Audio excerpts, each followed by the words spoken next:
Namtichi waggaa lama keessatti dubartoota 42 ajjeese mana hidhaatii miliqe.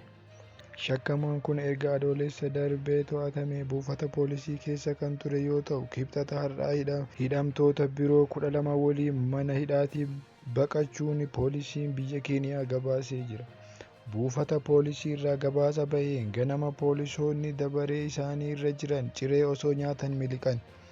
Namoonni 12 yakkamaa kana waliin miliqan lammiilee Eeritiraa seeraan ala daangaa Keeniyaa seenuun to'annoo poolisii keessa turan ta'uu beeksisanii jiru. Dargaggeessi ganna 33 kun to'annoo jala kan oole magaalaa Naayiroobii keessatti reeffi dubartoota 9 qaamni isaanii mummuramee argamuu hordofeeti. Akka gabaasa poolisii biyya Keeniyaatti dubartoonni reeffi isaanii argame kun umrii waggaa 18 hanga 30 gidduutti argamuu beeksisee jira. Haalli itti ajjeefamanis wal fakkaataadha. Ajjeefamanii argamuun dubartoota kanaa Keeniyaa keessatti dheekkamsa guddoo kaase.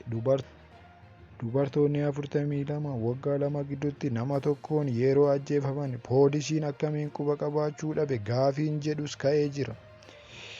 Bakki reeffi isaanii argame buufata poolisii irraa meetira 100 qofa fagaachuun isaas gaafii biraa kaasee jira.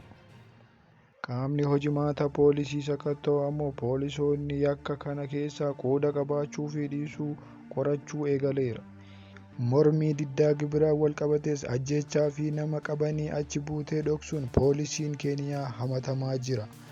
Battala namichi yakkamaa kun to'annoo jala ooletti Daayirektarri qorannoo yakkaa poolisii Keeniyaa Mohammad Amin yaada kennaniin nama rakkoo xiinsammuu qabu lubbuu namaaf kabaja hin qabne jechuun ibsan.